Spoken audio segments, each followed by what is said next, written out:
Ce n'était ni le gémissement du métal stressé, ni le bourdonnement du recycleur, mais une série d'impacts nets et distincts contre la porte extérieure du bunker. Le son était une aberration, une intrusion violente contre le sanctuaire de silence qu'Oliver avait minutieusement conçu au cours de la dernière décennie. La fille loup-garou extraterrestre a frappé à la porte de mon bunker avant de s'effondrer de faim. Le son résonna dans le couloir et vibra à travers, avec une cuillerée de pâte nutritionnelle partiellement chauffée, flottant au-dessus de ses lèvres. Il écoutait attentivement le bruit alien qui emplissait son esprit depuis des années. Les seuls sons qu'il avait jamais entendus étaient ceux qu'il avait autorisés comme le système de filtration de l'air, le bourdonnement sourd du générateur géothermique et le léger clic des relais. L'idée d'un coup frappé était comme un fantôme d'une vie qu'il avait enterrée sous une centaine de pièces de terre et de béton armé. Au lieu d'avoir peur, il répondit par une cascade logique d'analyse, son périmètre à longue portée. Ses mouvements étaient économiques, aiguisés par des années de solitude et un sens de la préparation profondément ancré. Il se dirigea vers le contrôle principal, ses mouvements mesurés et délibérés. Les capteurs qui balayaient le paysage désolé sur des kilomètres dans toutes les directions restaient silencieux, ne signalant aucun mouvement, aucune signature thermique, ni aucune perturbation sismique, à part le murmure du vent sur la terre fissurée de la ville abandonnée au-dessus. En utilisant quelques frappes rapides, il activa la suite de caméras externes. Le moniteur principal s'est allumé, montrant 9 images haute définition, sous différents angles de l'entrée du bunker et du désert environnant. 8 des écrans confirmaient dans ses attentes, montrant l'étendue grise et sans caractéristique de son entrée enterrée, la terre de couleur rouille et les restes squelettiques d'un buisson desséché. Cependant, la source des images se trouvait sur le 9e écran, qui se concentrait directement sur l'énorme porte en acier. Au milieu du bruit incompréhensible, une silhouette informe s'appuyait contre le métal glacé, comme si sa force l'avait finalement abandonné. Son corps était enveloppé dans ce qui semblait être une épaisse fourrure blanche glacée qui scintillait faiblement sous la lumière vive des projecteurs extérieurs. Oliver braqua son appareil photo sur la créature, prenant soin de ne pas flouter ses traits. Il se demandait si c'était un charognard rendu fou par les déchets, ou un mutant, l'une des créatures déformées censées hanter les ruines de l'ancien monde. Les possibilités tourbillonnaient dans son esprit alors qu'il considérait chaque option. Rejetant chacune, un charognard aurait tenté de forcer les joints de la porte plutôt que de frapper poliment comme un voisin perdu de vue depuis longtemps. Un mutant, en revanche, aurait déclenché les capteurs biologiques. Avec ses doigts glissant sur la console, il a lancé un scan de diagnostic complet. En quelques secondes, les résultats défilaient sur un moniteur secondaire.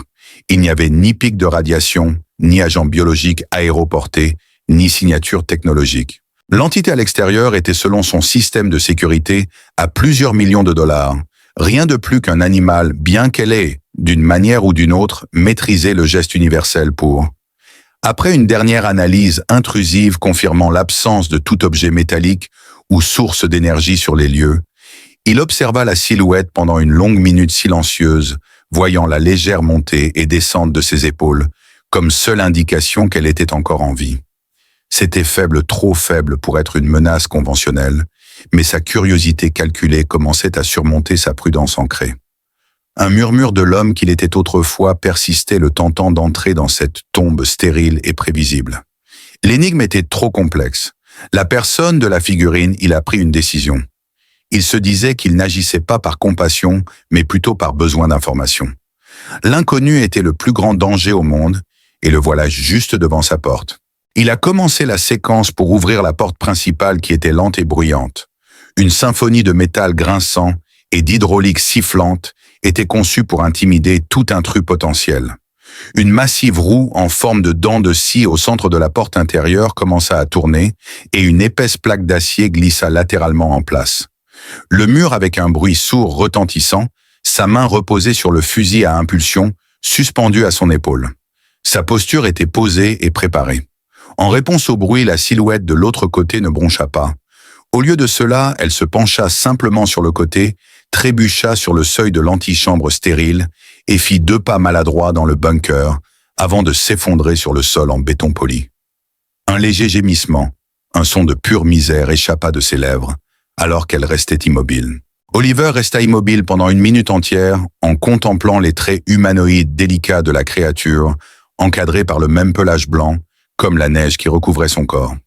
Deux oreilles pointues ressemblant à celles d'un loup terrestre tressaillaient faiblement au sommet de sa tête. Alors que sa tête se penchait sur le côté, ses yeux s'ouvrirent un bref instant, révélant des pupilles d'iris violet profonds et impossibles qui semblaient scintiller d'une lumière intérieure. Les iris étaient remplis d'une intelligence désespérée et implorante jusqu'à ce qu'ils deviennent troubles et se ferment. Il s'est agenouillé à côté d'elle, ses bottes silencieuses sur le sol et son esprit analytique reprenant le contrôle après le choc.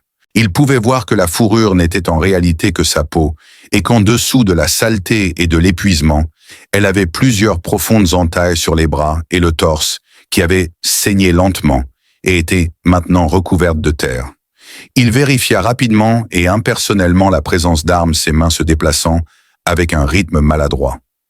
Ce n'était pas un mutant, c'était quelque chose de complètement différent. Il chercha avec diligence, mais ne trouva rien. Pas d'outils, pas de technologie, aucune idée de ses origines. Elle était simplement là. Il se rappela qu'il devrait diriger un hôpital de campagne ou une œuvre de charité pour les extraterrestres, et non un refuge pour les sentiments. La laisser mourir dans l'antichambre lui semblait une erreur stratégique, un échec à analyser correctement, un atout unique et potentiellement précieux. L'information, raisonnait-il, était la monnaie ultime, et cet être était une énigme. Avec un grognement, il la souleva dans ses bras. Elle semblait plus lourde qu'elle ne l'était en réalité, un mélange délicat de fourrure et d'os. Au lieu de l'emmener dans ses propres quartiers, il l'a emmenée dans une petite salle médicale stérile, à l'écart du couloir principal. Cette pièce servait principalement de placard à fourniture. Il la plaça sur la table d'examen froide et impitoyable, appliqua un antiseptique sur ses blessures, puis lui donna un antibiotique à large spectre de ses réserves. Il travaillait silencieusement, efficacement et avec une concentration absolue.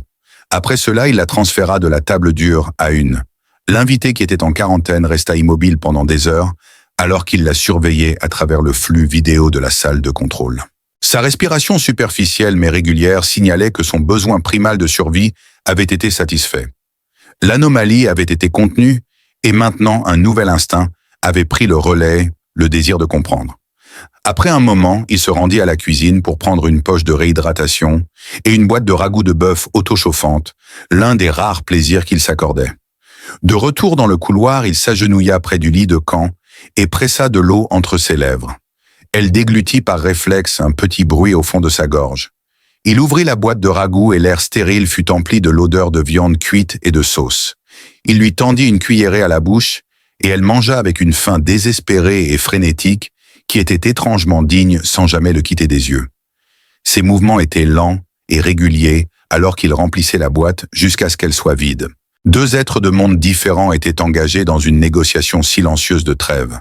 Quand elle eut fini, une expression fugace de gratitude traversa ses yeux, puis elle succomba à l'épuisement et replongea dans le sommeil.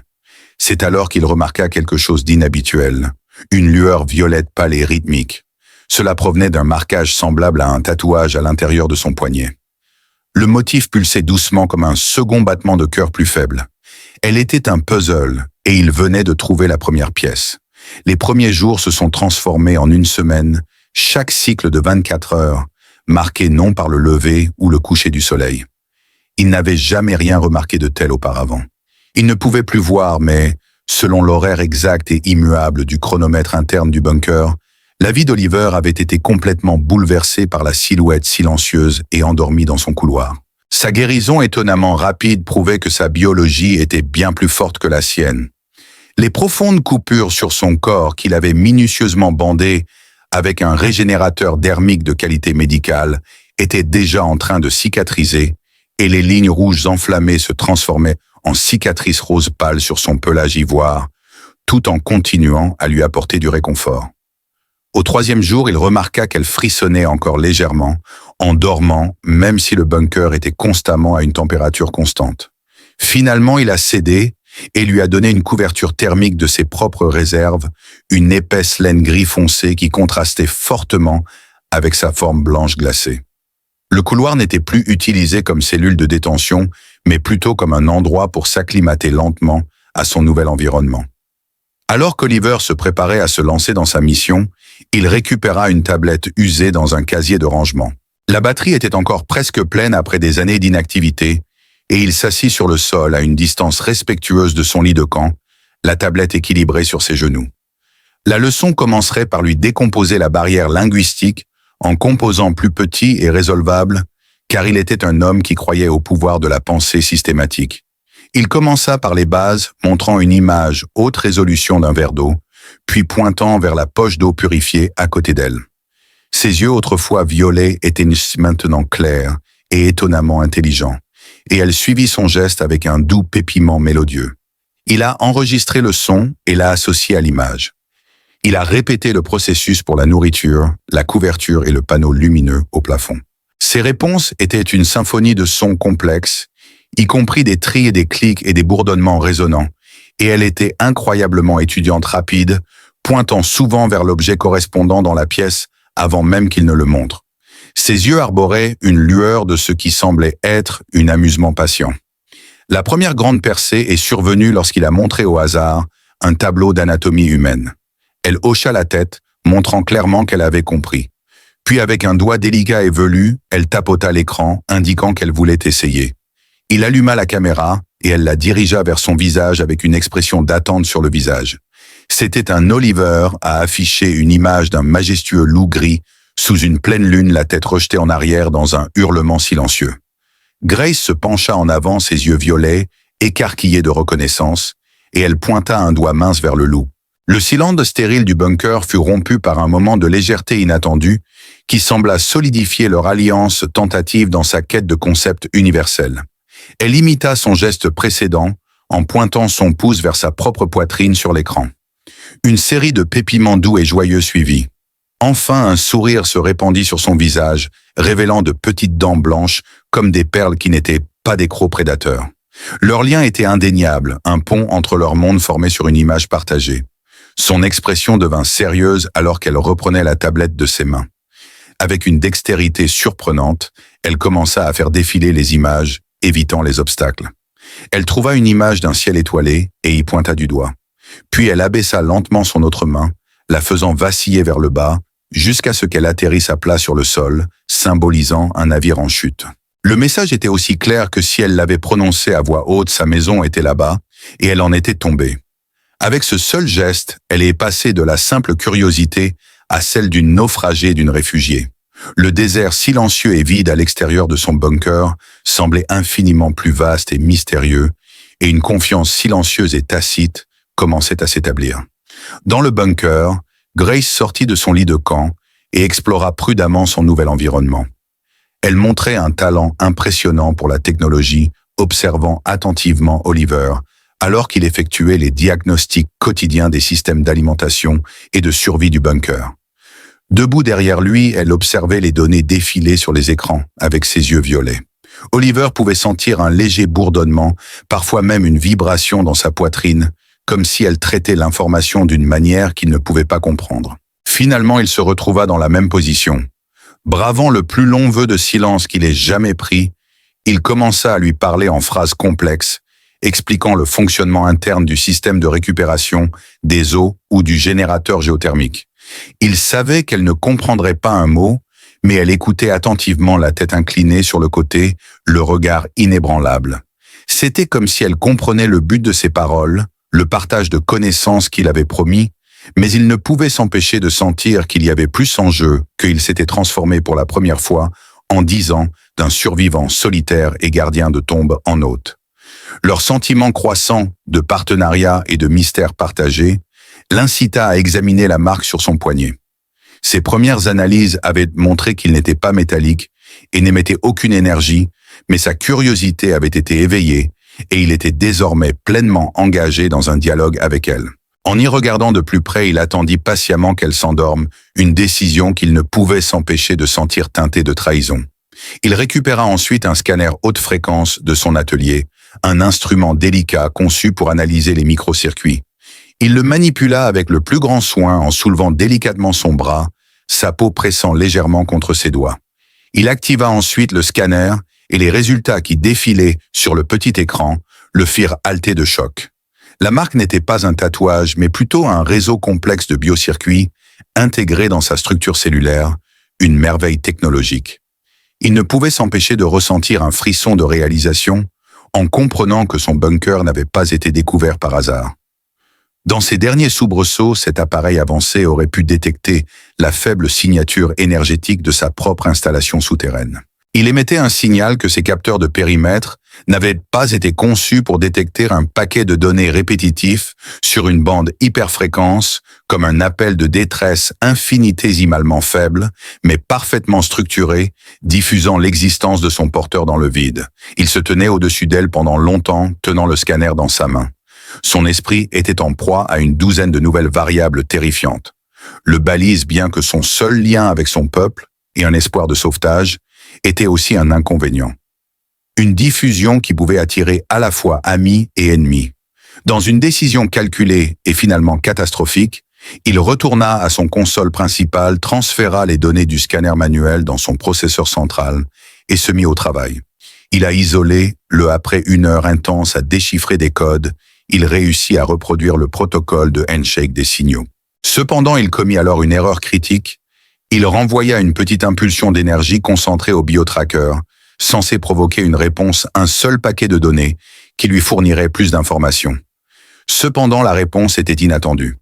Pendant un instant, la lumière violette au poignet de Grace s'est intensifiée et soudain, à travers la pièce, un klaxon perçant s'est mis à retentir, un son qu'Oliver n'avait pas entendu depuis qu'il avait scellé la porte de son long courrier.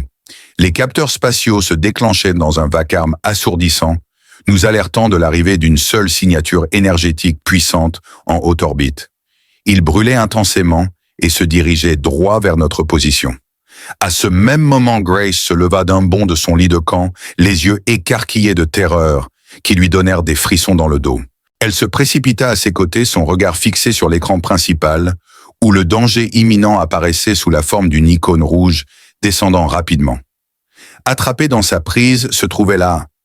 Utilisant une tablette, ses mains tremblaient, alors qu'elle frappait frénétiquement l'écran de son doigt, tapant 2 mots de leur leçon la plus récente. Ces 2 mots ont glacé le sang d'Oliver. Soudain, le bunker fut secoué par une violente attaque audio qui proclamait la guerre.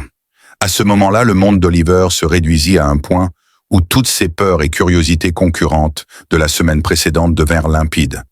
L'icône rouge descendante sur son affichage tactique symbolisait la peur qui avait saisi Grace, une terreur tangible, qui sa petite stature dégageait une aura de luxe inaccessible qu'il ne pouvait se permettre. L'obsession de l'homme pour la prévisibilité et la solitude qui durait depuis une décennie a été dépouillée, révélant ainsi sa programmation intérieure. Il était un ancien survivaliste et stratège le genre, à voir une crise non pas comme une raison de paniquer, mais comme un problème nécessitant une solution.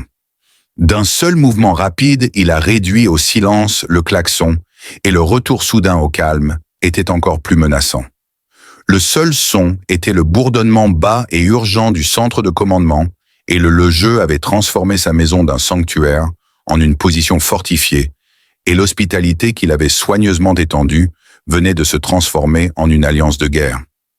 Tous ces systèmes protocoles et les matériaux dont il s'était entouré allaient être mis à l'épreuve non pas par la détérioration progressive du temps, mais par l'intention malveillante, concentrée d'un ennemi inconnu. Ces mouvements devinrent un tourbillon d'efficacité maîtrisée et une décennie de planification théorique éclatait maintenant en une action frénétique et déterminée. Il n'était pas un « il » déambula dans le couloir principal, ses lourdes bottes résonnant sur le sol en métal, et scella manuellement les portes de détonation secondaire. Chaque porte se fermait avec un sifflement hydraulique assourdissant et un bruit sourd de verrous se mettant en place. Son esprit était un tourbillon de listes de contrôle et de plans de contingence. Les lumières s'assombrirent brièvement avant de se stabiliser, un signe clair que le bunker passait d'une posture domestique à une posture de combat. Ses actions furent expliquées d'un ton bas et sec, ce qui avait du sens pour lui et pour elle, car c'était une représentation verbale de son propre processus mental. Le couloir d'accès principal et la porte extérieure pourront résister aux explosifs conventionnels, mais les pénétrateurs cinétiques posent un défi différent. Grace, une ombre silencieuse à la fourrure blanche, le suivait. Son terreur initiale s'était transformée en une intensité vigilante, les yeux grands ouverts. Alors qu'il s'approchait du panneau de contrôle d'un conduit de ventilation, elle inclina la tête sur le côté et poussa un cri aigu.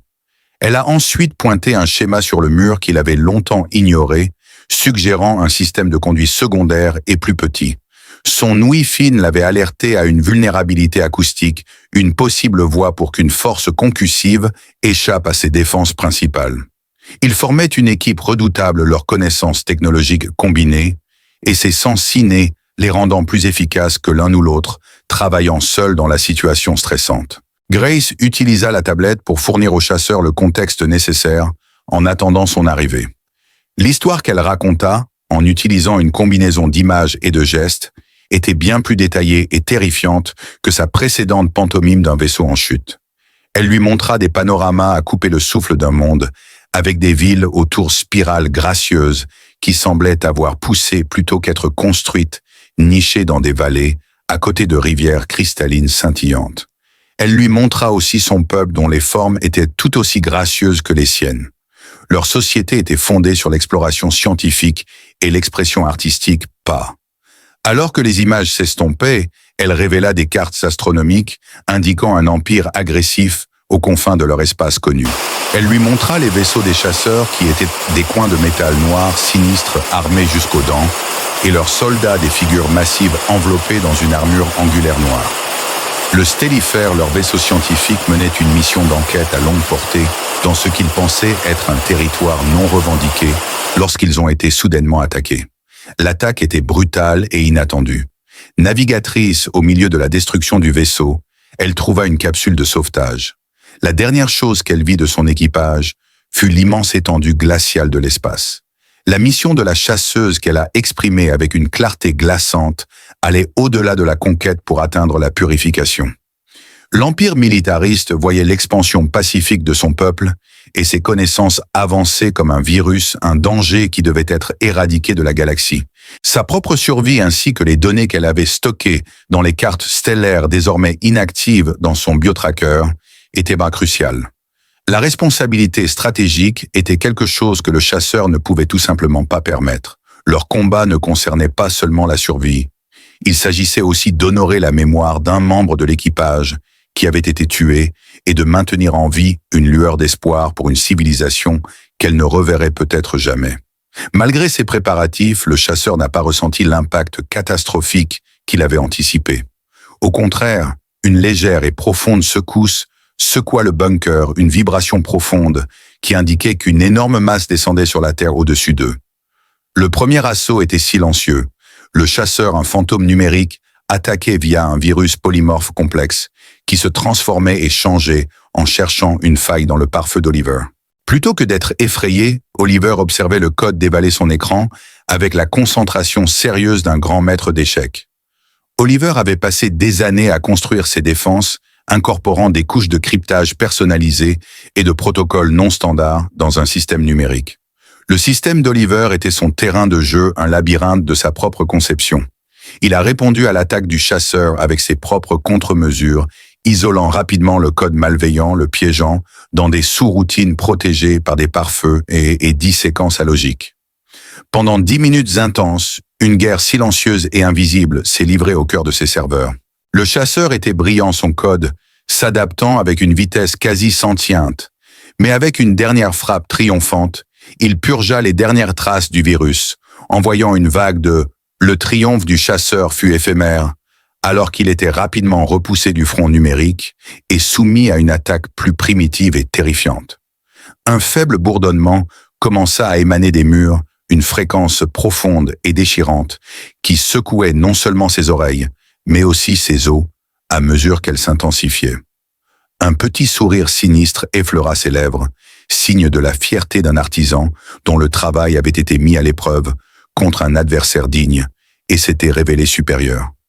Un grondement écœurant qui rendait l'air lourd et épais, alors qu'Oliver trébuchait vers l'affichage du capteur sismique, son moment de fierté se transformant rapidement en terreur glaciale en voyant les relevés. Le chasseur utilisait un résonateur sonore basse. Fréquence une arme de terreur géologique et il n'essayait pas de briser la porte. Il essayait de détruire le monde qui les entourait. L'appareil fonctionnait en détectant la fréquence de résonance de la roche voisine, puis en l'amplifiant jusqu'à ce que les minuscules fissures dans la pierre commencent à se déchirer. Dans les profondeurs de la caverne où se trouvait son bunker, un tremblement de terre artificiel faisait s'effondrer la terre les ensevelissant sous une couche de roches et de terre pesant 100 000 tonnes. Une fine poussière commença à tomber du plafond du centre de commandement et une toile de fissure apparut sur un pilier de soutien en béton. Le bunker grondait comme une bête mourante en les secouant. Les lumières principales clignotèrent de manière erratique avant de s'éteindre, les plongeant dans la lumière d'urgence rouge sang. Le bourdonnement s'intensifia. Le chasseur transformait méthodiquement le refuge autrefois sûr d'Oliver en une tombe, et le rugissement assourdissant du résonateur s'était transformé en une entité physique menaçant de briser les rochers, même sur lesquels reposait le monde d'Oliver. Le béton armé tremblait, jusqu'à crier de protestation illuminé par la lueur rouge sang des lumières d'urgence, et son centre de commandement, qui avait autrefois été un havre parfait d'ordre, était maintenant en ruine. S'effondrant tout autour de lui une pluie fine de poudre tombant du plafond, et le craquement aigu des poutres de soutien se brisant, résonnant avec le gémissement grondant du bunker lui-même. Toutes les alarmes retentissaient, et les diagnostics étaient une série d'échecs rouges. La confrontation directe n'était pas seulement un suicide, mais une tâche impossible contre une force ennemie capable de raser des montagnes. Son esprit aiguisé par des années d'évaluation des menaces calculait le coût brutal de la survie, et il était contraint d'abandonner son foyer et le fruit de sa vie. Ces 10 années de planification minutieuse n'avaient servi à rien. Maintenant, la seule chose qui comptait était de sortir de cette tombe avant qu'elle ne se referme sur eux. Prenant Grace par le bras, il l'éloigna de la console qui se fermait et l'entraîna dans les couloirs de maintenance, son fusil à impulsion, frappant son dos à chaque pas saccadé. Le seul moyen de sortir était de descendre dans les profondeurs oubliées de l'installation, où il la guida vers une section de mur sans caractéristiques, dans une baie de stockage arrière, où l'air était épais, avec l'odeur des produits chimiques et des débris écrasés. Perché au sommet d'un imposant rack de composants de rechange, il trouva une petite couture presque invisible. En pressant sa paume contre celui-ci, il activa une serrure biométrique dissimulée qui émettait un bruit de rouage disparu depuis longtemps. Un coin du mur se recula, révélant une ouverture circulaire ombragée qui laissait entrer un air moisi et humide. C'était son dernier recours, un chemin qu'il avait étudié sur les plans originaux d'avant le cataclysme. Mais il n'avait jamais prévu d'utiliser un tunnel de service partiellement effondré, un vestige de la construction du bunker d'il y a des décennies qui n'avait jamais été correctement scellé et était probablement instable. C'était un chemin né de la pure désespérance. Grace, qui était étonnamment forte, relâcha son emprise sur son bras, juste au moment où il s'apprêtait à plonger dans l'obscurité suffocante. Elle émit une série de pépiments aigus et angoissés et pointa désespérément vers le tunnel. Secouant la tête, elle ferma les yeux fermement, tout son corps se tendant, comme si elle se concentrait. Quand elle les rouvrit, elle semblait ne pas le regarder, mais le traverser du regard, face à la perspective terrifiante d'être écrasée vivante. Alors qu'elle arrachait la tablette de sa ceinture, elle traça un schéma grossier du bunker du tunnel et une tache rouge vif au-dessus d'une section du tunnel à 100 mètres. Avec une expression de profonde tension sur le visage, elle tapota la tache, puis pointa sa propre tête. Dans un éclair d'intuition terrifiante, elle réalisa que ses sens n'étaient pas seulement aiguisés, ils étaient psychiques. Elle pouvait sentir la présence du chasseur, son froid, focus prédateur, et elle pouvait percevoir, à l'emplacement précis où l'énergie destructrice du résonateur sonore était concentrée, elle se tenait comme un capteur sismique vivant et un guide. Il devait faire confiance à ses instincts plus qu'à n'importe quel schéma, et il devait renoncer à tout contrôle, sa logique et ses plans pour mettre sa vie entre les mains de cette fille extraterrestre et de ses sens invisibles et inexplicables. Il hocha lentement la tête, reconnaissant silencieusement leur nouvelle dynamique, et fit signe pour qu'elle prenne les devants. Elle plongea sans peur dans le tunnel et il suivit le lourd. Le panneau en acier se ferma en sifflant derrière eux, éteignant la lumière rouge d'urgence et les piégeant dans une obscurité primordiale. Il activa la lampe haute intensité fixée à son fusil, son faisceau découpant un petit cercle solitaire dans l'obscurité suffocante. Le tunnel était encore pire que ce qu'il avait imaginé, un tube encombré et en ruine de terre et de cerceaux rouillés. Alors qu'ils se faufilaient à travers le silence suffocant, les seuls sons étaient leur propre respiration laborieuse et le grattement d'être invisible dans l'ombre. Grace les guida à travers le silence troublant. La façon dont elle manœuvrait avec confiance à travers le labyrinthe traître défiait la réalité en décomposition qui l'entourait. Aux intersections, elle inclinait la tête et choisissait un chemin qui semblait plus effondré et dangereux. 2 fois, ils entendirent le rugissement terrifiant de la roche, cédant d'un passage qu'il venait juste d'éviter, confirmant son don unique. Le voyage était lent et agonisant, comme ramper à travers les entrailles de la terre sous le poids d'une montagne, et avec un tueur implacable au-dessus d'eux. Enfin, après ce qui semblait être une éternité, ils l'aperçurent. Grimpant une pente raide de roches instables et de débris, ils atteignirent enfin le sommet du monde crépusculaire fantomatique de la ville abandonnée. Haletant, ils se retrouvèrent dans le sous-sol de ce qui avait été un bâtiment municipal, avec le ciel au-dessus, un canevas violet meurtri visible à travers les restes squelettiques des étages supérieurs. Leur moment de soulagement fut brusquement interrompu lorsqu'ils entendirent un cri électronique aigu venant de la direction du bunker. Ils savaient tous les deux ce que cela signifiait, la vaste connaissance qu'Oliver avait de la disposition de la ville acquise au fil des années, en étudiant des cartes satellites et en faisant de rares excursions prudentes pour récupérer des objets, devint leur plus grand atout, alors qu'ils guidaient Grace sur un chemin périlleux et sinueux, non pas loin du chasseur mais à travers les sections les plus dangereuses et instables des ruines. Ils étaient plongés dans un jeu mortel de chats et de souris dans un cimetière de ville. Transformé en arme une manifestation en décomposition de son pouvoir, il la conduisit à travers les restes en décomposition d'un parking à plusieurs étages, ses rampes en béton craquant sous leur poids. D'un tir précis de son fusil, il envoya un bus vacillant au bord de l'effondrement dans la rue en contrebas, formant une barrière de fortune. Ils escaladèrent des tas de débris et glissèrent sur des pentes de verre brisées, évitant constamment la gigantesque silhouette noire en armure qui les poursuivait avec une concentration implacable et unique. Il réalisa qu'il ne pouvait pas distancer le chasseur indéfiniment en raison de son endurance incroyable, mais ils avaient besoin d'un moyen de rétablir l'équilibre. Dans un dernier effort désespéré, il contempla les restes en ruine d'une sous-station électrique à la périphérie de la ville, ses transformateurs se tenant comme des titans silencieux et rouillés à l'horizon. Une idée à la fois folle et belle dans sa simplicité éclot dans son esprit. Il saisit Grace, la traînant derrière le mur en ruine, et transmit son intention à travers une série de gestes frénétiques et de diagrammes tracés dans la terre. Il a pointé la sous-station puis le chasseur. Ses yeux s'écarquillèrent, mais elle hocha la tête, sa confiance en lui, étant désormais aussi absolue que la sienne l'avait été en elle. Dans le tunnel, il commença une nouvelle sorte de retraite, un leurre calculé attirant le chasseur vers la sous-station. Leur chemin semblait être une tentative désespérée et infructueuse de trouver un terrain dégagé. Le chasseur mordit à l'hameçon avec de longues enjambées, réduisant la distance entre eux alors qu'ils se précipitaient dans la tranchée poussiéreuse. À l'intérieur du vaste bâtiment principal de contrôle de la station, Oliver se précipita vers un énorme panneau de disjoncteur recouvert de poussière. Avec un cri perçant, il frappa sur le levier principal qui bougea.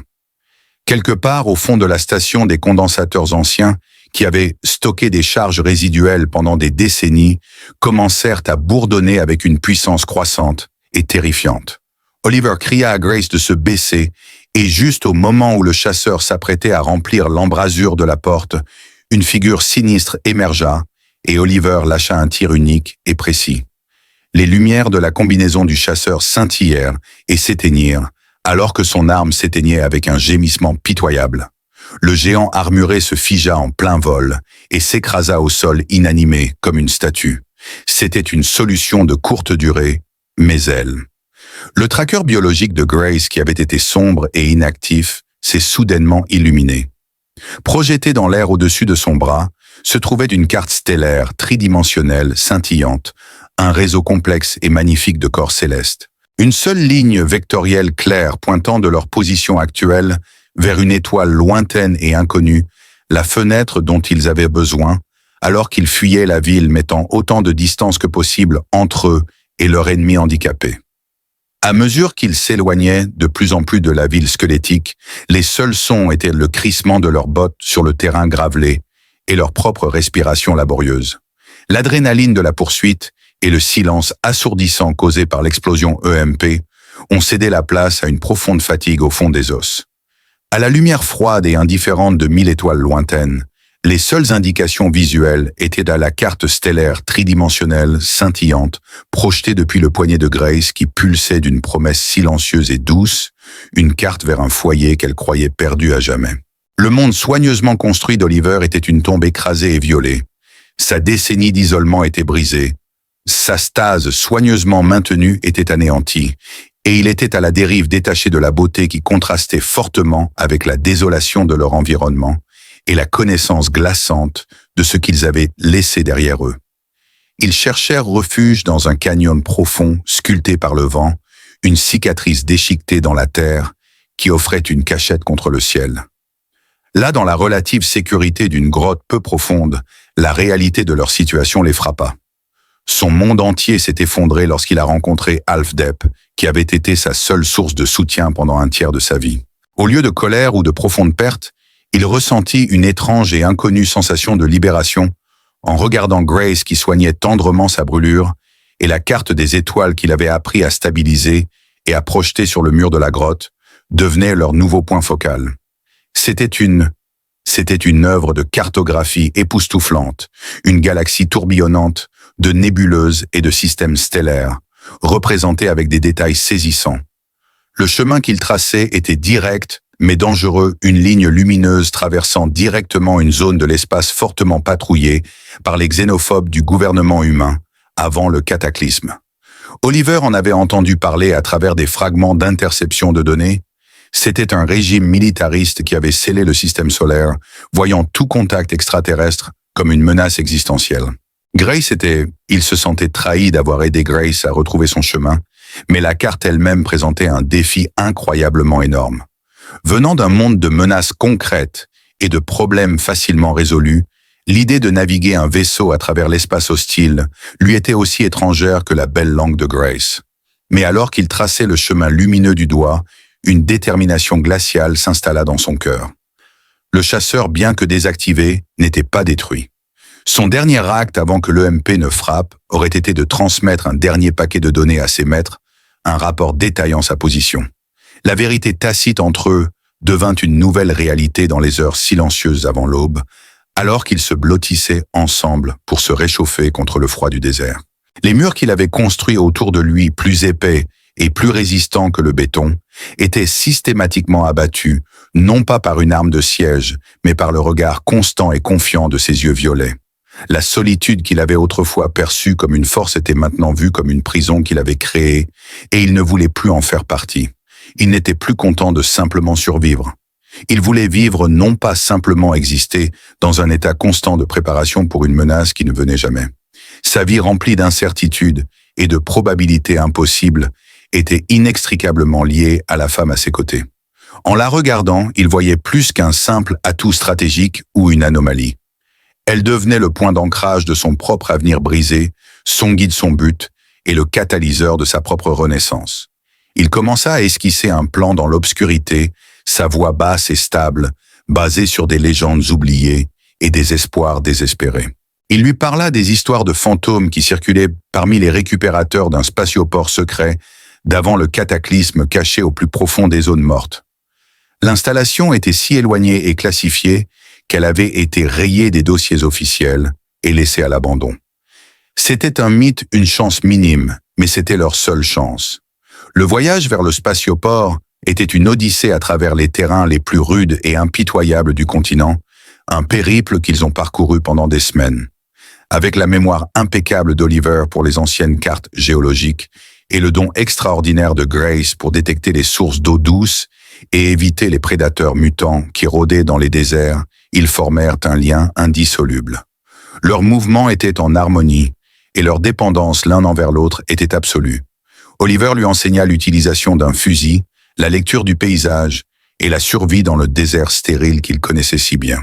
Grace, à son tour, lui a appris à trouver de la nourriture dans les plantes les plus improbables et ses sens télépathiques pouvait leur fournir un avertissement précoce crucial en cas d'éboulement ou d'attaque de monstres imminents. Face à une menace imminente, ils communiquaient par un mélange fluide de ces mots rares, de ces belles tonalités et d'innombrables gestes partagés qui avaient évolué en leur propre langue secrète. Dans le désert, leur lien n'était formé par plus qu'un simple danger partagé. C'était un lien de profond respect, de confiance et d'affection croissante qui ne nécessitait pas de mots. Il n'était plus un homme seul et elle n'était plus une naufragée. Ils n'étaient que deux êtres confrontés à l'immense étendue vide. Après près d'un mois de voyage, ils arrivèrent enfin au spatioport. Entouré par une anomalie atmosphérique perpétuelle, il était caché dans un vaste bassin en forme de cratère. Le port spatial lui-même était un cimetière de portiques rouillés et de rampes de lancement en décomposition, un rappel d'un passé ambitieux. Au centre, il y avait une énorme structure semblable à un hangar, avec des portes partiellement recouvertes de sable. Après avoir navigué à travers une entrée effondrée, ils découvrirent leur miracle, un petit vaisseau de reconnaissance militaire, élégant et lisse, qui les compétences techniques d'Oliver aiguisées au fil des années à s'occuper de son propre écosystème complexe, furent mises à l'épreuve alors qu'il tentait de relancer les systèmes du vaisseau. Grace, avec sa connaissance intuitive de la technologie, a connecté son biotracker à l'ordinateur de navigation du vaisseau, y alimentant des données de sa carte stellaire. Ensemble, ils couraient contre la montre. À chaque heure qui passait, les camarades vengeurs du chasseur se rapprochaient, intensifiant leurs efforts pour alimenter le réacteur principal. Enfin, le moment était arrivé, ils allaient être témoins de la mise en marche du vaisseau, les lumières s'allumant, mais un conduit d'alimentation critique avait surchargé, menaçant de provoquer une fusion catastrophique. En une fraction de seconde d'instinct coordonné, Oliver s'efforça de contourner manuellement le circuit endommagé, tandis que Grace, les mains appuyées contre le panneau de commande, utilisait ses capacités empathiques pour réguler d'une manière ou d'une autre le flux d'énergie. L'expression de Grace trahissait son anxiété alors qu'elle observait chaque mouvement d'Oliver. Oliver détourna les yeux des commandes vers la planète stérile qui avait servi de prison, puis il croisa le regard violet de Grace qui trahissait des larmes de gratitude, alors qu'elle guidait la puissance brute à travers les veines anciennes du vaisseau. Avec une ultime montée d'énergie qui faisait vibrer l'âme, le réacteur stabilisa son bourdonnement, une chanson de vie constante et puissante. Ils y étaient parvenus. Debout dans la douce lueur du cockpit avec l'écran de visualisation montrant l'intérieur poussiéreux du hangar, ils se laissèrent un moment de soulagement triomphant partagé. Alors qu'ils échangeaient des hochements de tête, ils scellèrent le cockpit. Avec un rugissement qui secoua la poussière de l'ancien hangar, le vaisseau d'exploration perça le toit en décomposition et s'élança dans le ciel ouvert. Ils regardaient la marbre bleu-vert de la Terre se réduire en dessous d'eux, un monde magnifique mais solitaire, qui n'était plus leur foyer. Entre eux, la carte stellaire holographique brillait comme un phare constant et inébranlable. Leur espoir était que c'était le choix final. Le gars dans le bunker et la fille extraterrestre des étoiles s'étaient enfin trouvés et leur voyage était sur le point de commencer. La quête était loin d'être terminée, mais ils étaient maintenant libres et en route vers chez eux.